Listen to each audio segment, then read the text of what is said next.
प्यारे बच्चों, आज हम स्पेक्ट्रोस्कोपी शुरू कर रहे हैं। अब स्पेक्ट्रोस्कोपी को समझने से पहले हमें ये जानना होगा कि स्पेक्ट्रोस्कोपी की ज़रूरत क्या है।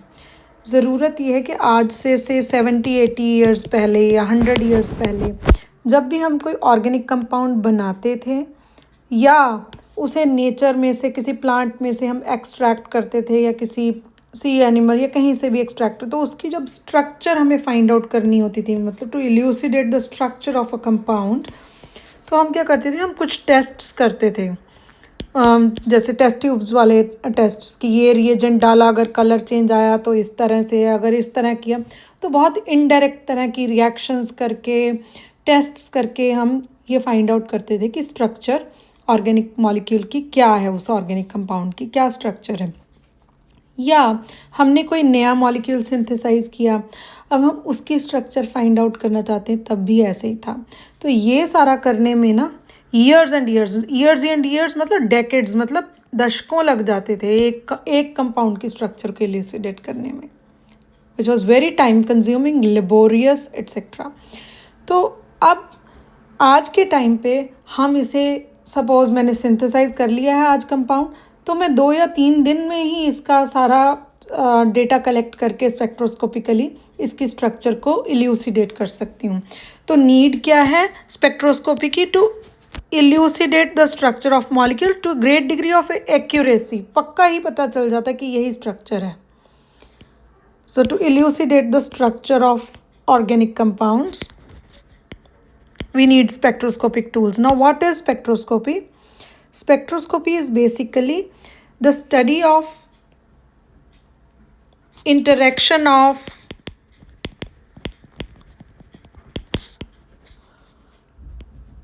light with matter. लाइट जब मैटर से इंटरेक्ट करती है तब उस स्टडी को हम बोलते हैं स्पेक्ट्रोस्कोपी। अब यहाँ पे मैंने वर्ड लाइट यूज़ कर लिया है, ठीक है, but the actual word here is electromagnetic radiation. क्योंकि लाइट जो है, लाइट हम उसको बोलते हैं जिसको हम आँखों से देख पा रहे हैं, ठीक है, वो इस पूरी बड़ी चीज़ का एक छोटा सा पार्ट है। मतलब बहुत सारी ऐसी लाइट्स हैं जिनको हम हैं, एग्जिस्ट करती, पर हम देख नहीं सकते, राइट। तो the actual definition is study of interaction of electromagnetic radiation with matter is called spectroscopy. अब इसे समझने के लिए हमें कुछ टर्मिनोलॉजीज समझनी होगी, क्योंकि लैंग्वेज यूज़ करनी है हमने, तो उस तरह की लैंग्वेज से हम कंफर्टेबल हों। अब उसको समझने के लिए सबसे पहली बात जो आपको समझने की ज़रूरत है कि जो लाइट है या इलेक्ट्रोमैग्नेटिक रेडिएशन है, फॉर दैट सेक आप इलेक्ट्रोमैग्नेटिक रेडिएशन को ऐसे इमेजिन कर सकते हैं कि वो रेडिएशन जिसके 2 कंपोनेंट्स हैं, इलेक्ट्रिक कंपोनेंट, मैग्नेटिक कंपोनेंट, और ये उसकी डायरेक्शन ऑफ प्रोपेगेशन है, ठीक है। Electric component of that wave, magnetic component of that wave, this is the direction of propagation.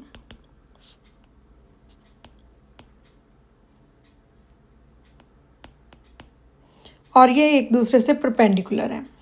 और इसे भी अभी समझने के लिए आपको कुछ और बात समझनी होगी। वो बात क्या है कि जो ये लाइट है या इलेक्ट्रोमैग्नेटिक रेडिएशंस है, इनका डुअल कैरेक्टर है। क्योंकि लाइट की कुछ प्रॉपर्टीज़ जैसे इंटरफेरेंस, रिफ्रैक्शन, ये सारी हम तब एक्सप्लेन कर सकते हैं अगर लाइट को हम वेव की तरह इमेजिन करें। और कुछ अदर प्रॉपर्टीज़ हैं जैसे फोटो इलेक्ट्रिक इफेक्ट है, उनको हम तब एक्सप्लेन कर सकते हैं अगर हम लाइट को पार्टिकल की तरह इमेजिन करें। तो एक्चुअली में ये दोनों चीज़ें एक दूसरे को अपोज नहीं करती, दोनों ही प्रॉपर्टीज़ हैं जिनसे हम लाइट की या इलेक्ट्रोमैग्नेटिक रेडिएशन की जो इंटरेक्शन है मैटर के साथ, उसको एक्सप्लेन कर सकते हैं। So light has dual character and जब हम पार्टिकल कैरेक्टर बोलते हैं तो हम कहते हैं कि लाइट जो है वो छोटे छोटे पैकेट्स से बनी हुई है, जिनको हम क्या बोलते हैं, फोटोन। और एनर्जी ऑफ ईच फोटोन जो है that is given by h times new, या हम कह देते हैं कि जो एनर्जी है वो फ्रीक्वेंसी के डायरेक्टली प्रोपोर्शनल है। और जब हम उसे इक्वेट करते हैं तब ये चीज़ बन जाती है। इसमें h जो है, h ये प्लैंक्स कांस्टेंट होता है। प्लैंक्स कांस्टेंट बहुत छोटा कांस्टेंट है बट बहुत वैल्यूएबल है। इसका अर्थ है फ्रीक्वेंसी।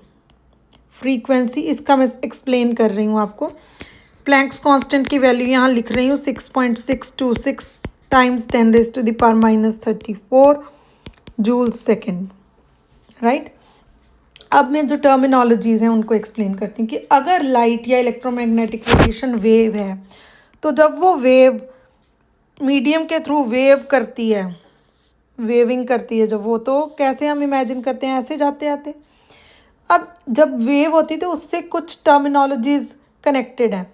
वो टर्मिनोलॉजीज क्या हैं कि फर्स्ट इज वेवलेंथ। वेवलेंथ हम रिप्रेजेंट करेंगे सिंबल लैम्डा से। लैम्डा इस तरह बोलते हैं उसे, ठीक है। वेवलेंथ क्या है? बिटवीन द टू सक्सेसिव क्रेस्ट्स और two successive troughs, that is called wavelength. Okay, so this is wavelength. This is also wavelength of this wave. But if you say that this is the wavelength, no, this is 2 times the wavelength. So the distance between two successive, बिल्कुल साथ साथ के जो लगते क्रेस्ट्स हैं या साथ साथ के, ये जैसे साथ साथ के है ना, बिल्कुल नेबरिंग है, तो इनके डिस्टेंस को हम लैम्डा बोलते हैं। अगर मैं यहाँ से डिस्टेंस लेके यहाँ तक लेके जाऊँ तो वो 2 लैम्डा हो गया। वो वेवलेंथ नहीं, वो ट्वाइस ऑफ वेवलेंथ है, राइट। तो हम इसे डिफाइन करते हैं कि डिस्टेंस बिटवीन 2 कंसेक्यूटिव या successive crests and troughs, that's called wavelength. क्योंकि वेवलेंथ लेंथ है तो इसके यूनिट्स किस तरह होंगे? लेंथ के यूनिट्स होंगे, लेंथ वाले यूनिट्स होंगे। लेंथ के यूनिट्स मतलब metre, centimetres, nanometres etcetera, depending upon हम किस रेंज में बात कर रहे हैं, पर लेंथ के यूनिट्स होंगे। सेकंड टर्म है फ्रीक्वेंसी। फ्रीक्वेंसी फ्रीक्वेंसी के लिए जो सिंबल है वो ग्रीक सिंबल है न्यू, ठीक है, न्यू। और फ्रीक्वेंसी क्या है? फ्रीक्वेंसी को समझने के लिए सपोज आप ये बस स्टॉप पे खड़े हैं, ठीक है, आपकी बस का नंबर है सपोज 16 नंबर बस है।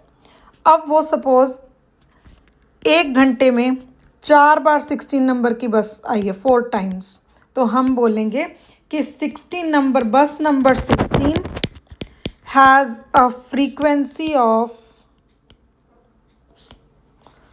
4 buses पर आवर और 4 टाइम्स पर आवर, राइट। तो इस चीज़ को हम फ्रीक्वेंसी बोलते हैं।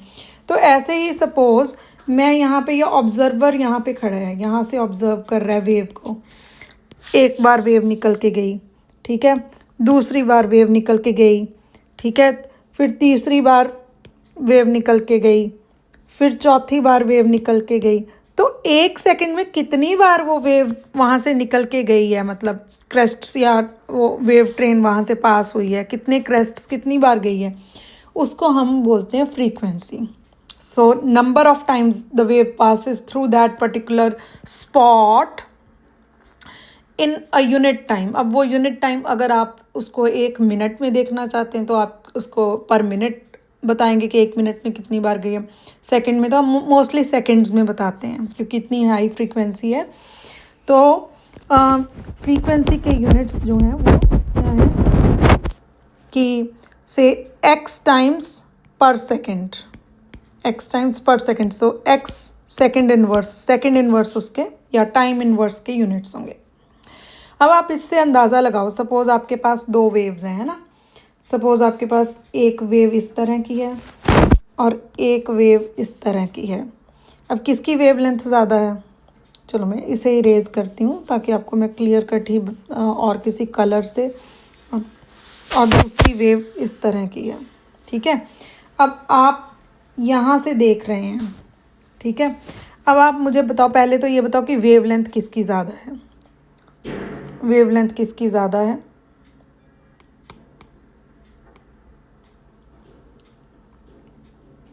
अगर मैं वेवलेंथ को देखूं तो इसकी वेवलेंथ है इतनी लैम्डा 1 और इसकी वेवलेंथ है इतनी लैम्डा 2, ठीक है। अब सपोज़ मैं यहाँ पे खड़ी हूँ, इस जगह पे मैं ऊपर से देख रही हूँ वेव्स को जाते हुए, मैं यहाँ से खड़े होके देख रही हूँ, है ना। तो जब मैं यहाँ से देख रही हूँ तो आप बताओ कौन सी वेव, ग्रीन वाली या वाइट वाली, कौन सी वेव्स ज़्यादा नंबर ऑफ टाइम्स निकल जाएंगी वहाँ से, किसकी, कौन सी वेव्स मुझे ज़्यादा नंबर ऑफ टाइम्स दिखेंगी, किसकी फ्रीक्वेंसी ज़्यादा होगी। फ्रीक्वेंसी किसकी ज़्यादा होगी, जिसकी वेवलेंथ कम है, क्योंकि लैम्डा 2 जो है वो ग्रेटर देन लैम्डा 1 है ना। तो जिसकी वेवलेंथ ज़्यादा, वो कम नंबर ऑफ टाइम्स वहाँ से निकलेगी, क्योंकि ये तो फटाफट अगली वाली आ जाएगी। इसमें अगर इसमें देखेंगे तो ये तो फटाफट फटाफट, क्योंकि इतनी शॉर्ट है वेव, ठीक है। सो इसका मतलब है कि जो लैम्डा है, वेवलेंथ है, वो फ्रीक्वेंसी से इन्वर्स रिलेशन में है। मतलब अगर किसी चीज़ की, किसी वेव की वेवलेंथ ज़्यादा है, जैसे कि ये वाइट वाली, तो उसकी फ्रीक्वेंसी कम होगी। या हम इसे इस तरह से भी लिख सकते हैं कि फ्रीक्वेंसी जो है वो लैम्डा से इन्वर्सली रिलेटेड है। इन्वर्स का मतलब होता है कि अगर एक चीज़ बढ़ रही है तो दूसरी उतनी ही कम हो रही है, ठीक है। ये इन्वर्स रिलेशन होता है। और इसे हम जब इक्वालिटी में कन्वर्ट करते हैं तो हमेशा हमें, जब प्रोपोर्शनैलिटी को हम इक्वालिटी में कन्वर्ट करते हैं तो हमें एक कांस्टेंट लगाना होता है, ये कांस्टेंट एक अपीयर होता है, ठीक है। तो इसमें जो कांस्टेंट है वो जो अपीयर हो रहा है वो है c बाय लैम्डा। c क्या है, c इज़ द कांस्टेंट, वो क्या है, speed of light, speed of light, right. So nu is equals to c by lambda. ये रिलेशन आपने याद रखना है, ठीक है। अब तीसरी चीज़ जो मैं आपको बताने जा रही हूँ, तो हमने एक तो स्पीड ऑफ लाइट भी कर लिया इसमें, तीसरी चीज़ वो हो गई एक तरह से। और अब हम करने लगे हैं कि वेव नंबर, ये नई एक डेफिनेशन है वेव नंबर। इसे हम रिप्रेजेंट करते हैं इस सिंबल से, जिसे हम बोलते हैं न्यू बार। जैसे उसके लिए न्यू था ना, इसमें न्यू बार, ठीक है। अब वेव नंबर क्या है, अगर वैसे सिंपली देखना तो वेव नंबर वेवलेंथ का रेसिप्रोकल है, ठीक है। क्योंकि वेवलेंथ के यूनिट्स हमें पता है लेंथ के यूनिट थे, तो वेव नंबर क्योंकि रेसिप्रोकल है तो वेव नंबर के यूनिट्स क्या होंगे, सेंटीमीटर इनवर्स या मीटर इनवर्स और लेंथ इनवर्स, यही होंगे, ठीक है। अब जो एक्चुअल में अगर इसको डेफिनेशन देनी हो, it is the number of wave crests, number of wave crests per unit length, per unit length. Suppose ये मेरी वेव है, ठीक है। अब मैंने सपोज़ 1 सेंटीमीटर की लेंथ देखी, अब मैं उसमें कितनी वेव्स आई हैं, 1 वेव, 2 वेव, 3 वेव, तो मैं उसको कहूँगी कि इसका वेव नंबर 3 सेंटीमीटर इनवर्स है, राइट। तो 1 यूनिट लेंथ में कितने वेव क्रेस्ट्स आ रहे हैं, that will give you the wave number. Now why we need wave number, कि हमें ज़रूरत क्या है, क्योंकि अगर हम वेवलेंथ का स्केल ले लें ना, जब हम आगे पढ़ेंगे, तो जैसे आईआर में पढ़ना है तो हमें तो फिर वेवलेंथ का बहुत लंबा स्केल लेना पड़ेगा स्टडी करने के लिए, 2500 टू से 25,000। इंट्यूटिवली इतने लंबे स्केल को हैंडल करना मुश्किल है, जबकि वेव नंबर में जब हम चलते हैं तो ये उस स्केल को स्मॉलर बना देता है, तो हम उसे ना ईजिली अपने माइंड में इंटरप्रेट कर पाते हैं, ठीक है। तो ये बात है, इसीलिए अब ये टर्मिनोलॉजीज हमें क्लियर हो गई हैं। हमें स्पेक्ट्रोस्कोपी क्यों हम पढ़ रहे हैं ये क्लियर हो गया है, क्योंकि वो एक टूल है स्ट्रक्चर को इल्यूसिडेट करने के लिए। So spectroscopy is a tool to elucidate the structure, but what when suppose ये मैटर है, कोई कंपाउंड है, उस पर जब इलेक्ट्रोमैग्नेटिक रेडिएशन पड़ती है तो वो आपस में लाइट और मैटर इंटरेक्ट करते हैं, और उनकी जो इंटरप्ले है, जो उनकी इंटरेक्शन है, उससे ना हमें कुछ कुछ इन्फॉर्मेशन मिलती है हमारे मतलब की, जिसको जब हम इंटरप्रेट करते हैं तब हमें ऑर्गेनिक कंपाउंड की स्ट्रक्चर पता चलती है। अब नेक्स्ट लेक्चर में, ये तो सिंपल था, ठीक है, नेक्स्ट लेक्चर में हम बात करेंगे इंफ्रारेड स्पेक्ट्रोस्कोपी की। पर उससे पहले मैं आपको कुछ बताना चाहती हूँ कि ये जो इलेक्ट्रोमैग्नेटिक रेडिएशंस हैं, इसमें जो विजिबल लाइट है वो बहुत छोटा पार्ट है। तो ये है कंप्लीट इलेक्ट्रोमैग्नेटिक स्पेक्ट्रम। इसे अगर आप देखेंगे, इस तरफ मैंने वेवलेंथ ऊपर लिखी हुई है, ठीक है। तो आप देख लो gamma rays, X rays, UV rays, सिर्फ ये इतना रीजन है जो हमें दिखाई देता है, ये वाला, बाकी सारा हम देख नहीं पा रहे हैं, ठीक है। Infrared, microwave, radio waves. अब मैंने आपको ये बात बताई थी कि एनर्जी जो है वो फ्रीक्वेंसी के क्या है, डायरेक्ट प्रोपोर्शनैलिटी में, और कांस्टेंट ऑफ प्रोपोर्शनैलिटी क्या है, H, which is the H is the Planck's constant, right.